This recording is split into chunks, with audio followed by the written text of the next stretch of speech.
So I went out and bought 2 Nepenthes over here, and I'm going to show you guys how to repot them because they are in some really trashy soil over here. So let's go to the table and I'll show you how to do it. So let me just explain to you guys exactly how to do this. If you're just looking for a 5-second, let me tell you how to do it, this is it. You're going to take your plants out of its soil. You're going to obviously get a bigger pot if you think it needs a bigger pot, or if you just want to keep it in the same pot, you can do that. And you want to use a soil that is very free draining. The best mixers often use long fiber sphagnum moss. So you could use completely 100% LFS, so long fiber sphagnum moss, 100%, or you can use the moss with perlite, or you can use the moss with perlite and orchid bark, or you can use the moss and perlite and cocoa coir chips. You know, essentially something that will hold some moisture with long fiber sphagnum moss and is very well and free draining. You take your plants out of its old pots, wash the old soil off, put it into its new pot, and that is literally it, guys. It is super very easy. And I'm going to talk about our specific 2 plants that we got here, why we got them, how we got them, and talk a little bit more about them and go step by step with them. So if you want to follow along with that, make sure you watch the whole video. But if you wanted to know exactly what to do, I've just told you, and it's very simple. So let me turn the camera around and just talk a little bit more about these plants. So some of you guys might remember that a couple videos back, I actually spoke about why I didn't want to buy any Nepenthes. And the reason for that is because just like all the plants, I want to make sure that I can look after them really well, like to the best of my capabilities. And obviously that would oftentimes mean that I needed a greenhouse for these Nepenthes. And I did not get a greenhouse because obviously they're extremely expensive. So don't think that I got one, but I obviously got these 2 Nepenthes. So I've wanted Nepenthes ever since I got to Australia. I moved to Australia about, 11 months now? 11 months ago. And I have been growing Nepenthes for about 2 years before I moved to Australia. And I started selling them off about a year before I moved here. And obviously I have been growing them for like 2 or 3 years now. And that obviously makes me a little bit sad because I really like these guys, just like most of us do. I have grown them before in South Africa. I grew actually quite a few of them. But I did have a greenhouse there. I actually built a greenhouse, which some of you guys may have seen in my like really old cringy videos, which are not that much cringy than these ones actually. But we obviously had them in a greenhouse and they were fun, but obviously we don't have a greenhouse here. So why did I still get these guys? Well, as I said, I really wanted them, and I also want to share their care with you guys, how to look after them, how to repot them and all that other type of stuff. So I went out while I was recording a video for you guys. I went to a couple of nurseries and obviously found these 2 plants. This was the last little guy in the wrong soil, as you can tell, in the wrong environment. And this was the last lone Nepenthes as well in another nursery. And I thought to myself, you know what, these are very easy species. They're very easy crosses. Why not get them? They can grow inside on the windowsill anyway. They'll be happy enough. And you know, I can actually share with you guys how to look after them. So I went out, I got them, and here we are. I'm going to be showing you guys how to repot them. This is obviously one of those from like a Home Depot type of thing, and this is from like a private little nursery.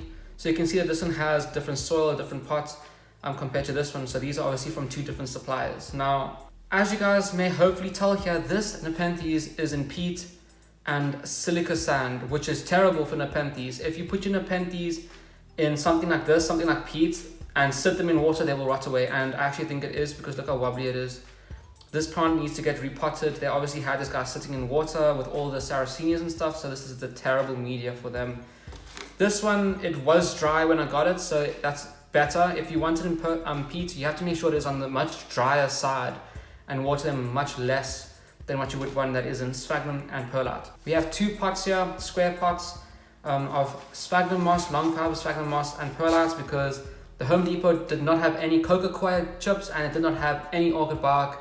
So I think there's like a national shortage or something. Just like with the Venus Flytrap video and all my other repotting videos, you take the plant out the same way. You squeeze around the pot just like this. If you can, get the plant in between your fingers and you turn the pot upside down. Give it a small shake if you have to. And that is it. We have now got our plant out.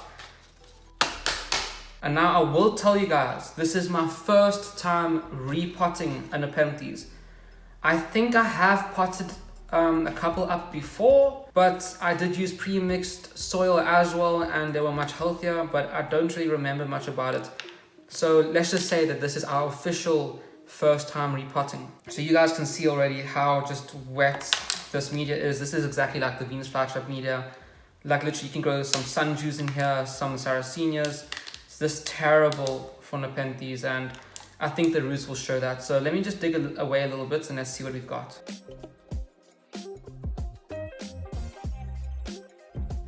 Okay, so this little root ball is obviously struggling a lot. I think there's a lot of rotten roots here, and I don't want to pull this soil too much because it will destroy the remaining roots. So I'm going to go under the sink and I'm going to wash away all of the soil. This is like the best method to actually remove soil, that you don't destroy any roots. If it's a healthy plant, it's okay, but obviously for this little guy that's really struggling, I'm gonna go do that. So I'll bring you guys back when that's done. And this is pretty much it. We have a very sad plant with like a couple little roots there. Obviously it looks terrible because it was sitting in this very bad soil, which was causing all the roots to rot away. And it was very, very evident because the roots just kept coming apart. So let us move this out the way, this old soil, and let me show you the new soil that we're gonna make. So right over here, we have perlite. This is medium perlite. You should try and get a bigger one. Obviously you don't have a bigger one, and I will get one day. And this is sphagnum moss. This is like rare right now because no one in the country can actually find any because it's all sold out. But I have a big bale and I don't use much, so I guess I'm pretty lucky. What you want to do is that you want to obviously hydrate all of this. This is all dry at the moment. Pour some rainwater or distilled water, clean water basically, that you should know about if you grow these plants, and just rehydrate this and mix it all together. So let me do that real quick.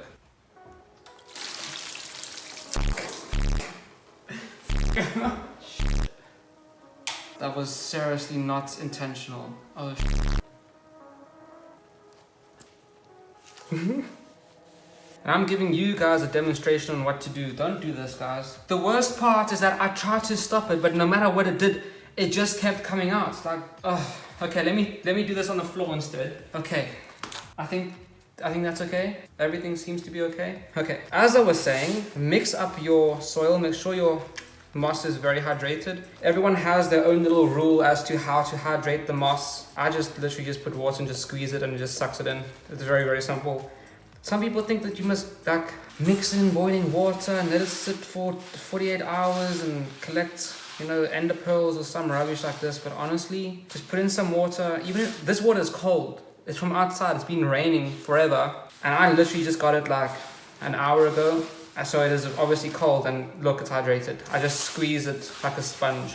Okay, and there we go. This seems to be pretty much mixed up as mixed up as you can get it to be. Now what I like to do is for every single one of my pots, I fill up the bottom layer with some sphagnum moss so that nothing falls out the holes. You don't have to do that, it's purely optional, but that is something that I do. So let me do that off camera real quick and I'll bring you guys back. I have resorted to walking on the floor with the kitchen towel so that I don't spread water everywhere, but it's making it worse. Our pots are now full with sphagnum moss. We will just fill up this little pot now. Like I said, you want your soil to be very free draining, which is why I'm kind of picking up the extra pieces of perlite so that, you know, I can have extra perlite inside of this, because as you can tell, not all the perlite actually gets mixed in because, you know, it's actually quite difficult to open up this moss and get the stuff inside of it. So that's why I just grab a good chunk of it at the same time. And what you want to do is just pat it down lightly, okay? What you want to do is just fill all the gaps and, you know, big spaces, but you want to ensure that you don't, you know, get rid of that airy mixture, which is what you want to create in the first place. These guys need to be very well draining, very free, very airy. And if you just compact it down, like, you just lose all of what you're trying to accomplish in the first place. Damn, that's a long hair. Not even mine. Nasty. So at this point where it is nearly full, this is when you can put your plants in. What I will do with this tiny little Nepenthes, I'll just make a little gap, sit it inside of there, and then just push the media up against it so that it obviously is firmly in place and there's good contact with the soil to the roots. And then I will just fill up these gaps on the side.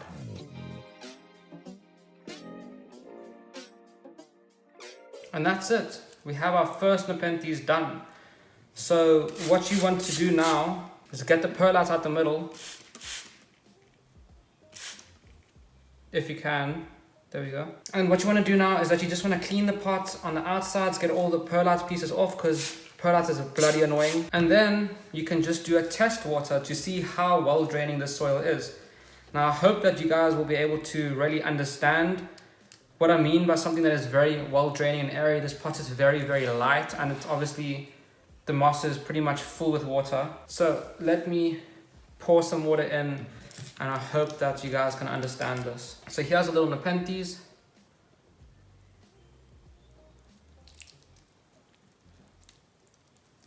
And the water that I just put in is coming straight out the bottom.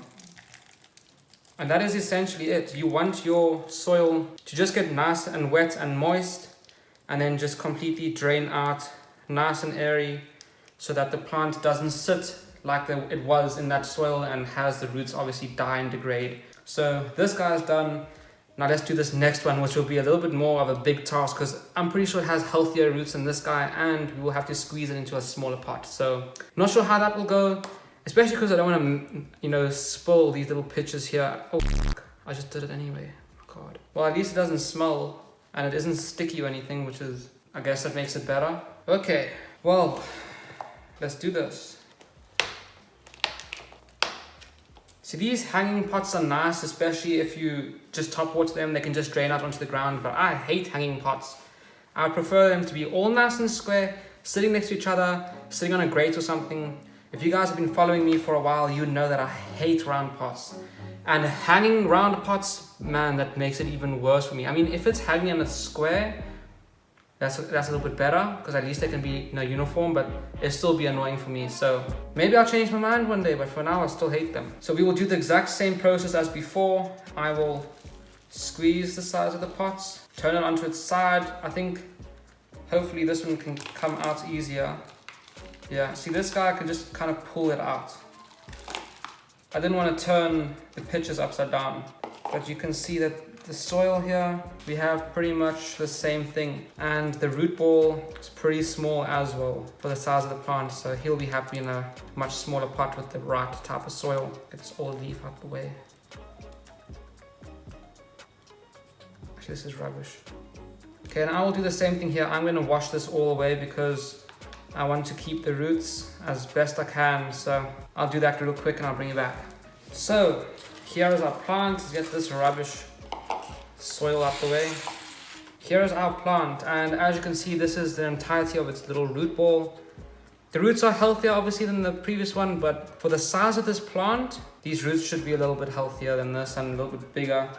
I'll say about that much is what it should be, so it'll be much happier in this pot. So I'm going to fill it up like I showed you last time and explain to you how to actually wrap this soil how to wrap these roots inside the soil, because there's more roots than that, guys. So we try to spread them out a little bit more so that they can have a greater surface area. So as I said, this has a bigger root ball than the previous one. So I will sit him on top of this little mound here, and I will just hold the roots out to the side.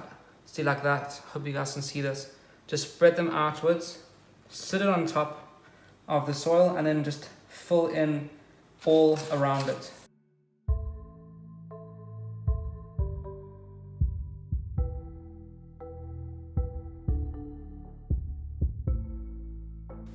And there we go, this guy's also finished now, and we can do the water test as well to see how well it drains.